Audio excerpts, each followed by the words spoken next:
अस्सलाम वालेकुम एवरीवन। अब हम साइकाइट्री में आगे कंटिन्यू करते हुए पढ़ेंगे कुछ पर्सनालिटी डिसऑर्डर्स को, या फिर आप इसको पर्सनालिटी टाइप्स भी कह सकते हैं, जो भी इस्तेमाल करें। इसको हमने 3 मेजर ग्रुप्स में डिवाइड किया हुआ है, ठीक है। बेसिकली जो ग्रुप्स में डिवाइड किया हुआ है ना, वो अपनी आसानी के लिए याद करना आसान हो जाए। वैसे अगर आप खाली टाइप्स भी याद कर ले तो भी इट्स फाइन।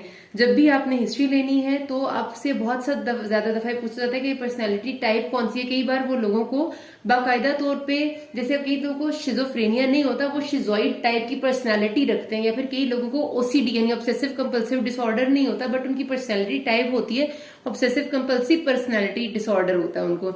तो ये चीजें एक दूसरे से डिफर करती हैं। जब आपको इनका नहीं पता होगा तो आप पेशेंट को गलती से डायरेक्ट उस बीमारी का वो करार दे देंगे, उस पर लगा देंगे चार्ज, लेकिन ऐसा नहीं होता, ठीक है। So you should know about personality disorders. तो जो पहला ग्रुप है जी इमोशनल टाइप ऑफ पर्सनालिटीज जिनकी होती हैं, उसमें 4 आते हैं। उसमें सबसे पहला जी एंटी सोशल। एंटी सोशल का मतलब ये, इन लोगों की जो पर्सनालिटी वो इस तरह से होती है कि दे आर अगेंस्ट सोसाइटी। उनको एंटी सोशल का मतलब है, वो लोग, इससे अक्सर मुराद ये ली जाती है, मतलब जो सोचा ये जाता है कि शायद ये वो लोग हैं जो लोगों में बैठना इनको पसंद नहीं होता, यानी इंट्रोवर्ट किस्म के लोग हैं। हालांकि ये वो लोग नहीं होते। एंटी सोशल वो होते हैं जो लोगों में बैठते हैं और लोगों में बैठ के they make the plans to do crime.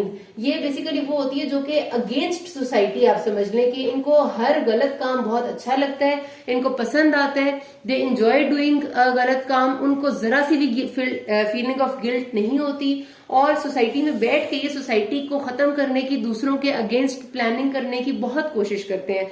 छोटी छोटी बातों से ये चीजें शुरू होती हैं, यानी वो आपको बताएंगे कि ये चीजें बहुत ज्यादा चोरी करने लग गए, कभी किसी को मारता है, कभी, मतलब एक पूरा साजिश करने वाले, प्लान करने वाले बड़े बड़े जो प्लानर्स होते हैं, बेसिकली एंटी सोशल टाइप की पर्सनालिटीज होती हैं, ठीक है। बहुत बड़े लेवल की जो प्लानिंग्स कर सकते हैं ना, खराब प्लानिंग्स, वो। अच्छा, उसके बाद होते हैं बॉर्डरलाइन। बॉर्डरलाइन पर्सनालिटीज वो होती हैं, नाम से ही पता चल रहा है कि जो एक बॉर्डर पे होती हैं, जिनका एक तरफ बहुत इम्पल्सिव बिहेवियर आ जाता है, जो इमोशंस के बॉर्डर लाइन पे होती हैं, उनको हम ये कहते हैं। ऐसे लोगों की बेसिकली बहुत इंटेंस इमोशंस होते हैं, और उसके साथ साथ फिर बिकॉज वो जाहिर अपने जब इंटेंस इमोशंस को एक्सप्रेस करते हैं तो बाद में they have a feeling of guilt, और उसकी वजह से उन्हें पता होता है कि भाई जैसे बहुत ज्यादा जिनको सिवियर गुस्सा आ जाते हैं, चीजें तोड़ना और इस किस्म की जो हरकत करते हैं, बाद में जब उन्हें एहसास होता है तो थिंक के ये तो गलत किया था, फिर उन्हें फीलिंग ऑफ अबैंडनमेंट होती है कि कहीं मैं अबैंडन ना कर दिया जाऊं, तो उसकी वजह से फिर उनकी एकदम से शिफ्टिंग ऑफ इमोशन हो जाती है टू नॉर्मल या फिर टू वेरी लविंग नेचर। तो ये मतलब नाम से पता चल रहा है कि इधर और उधर हो रही होती है इनकी पर्सनैलिटी, कभी बहुत इंटेंस गुस्सा एंड इम्पल्सिव बिहेवियर, और कभी नॉर्मल और इंतहाई नरम बिहेवियर।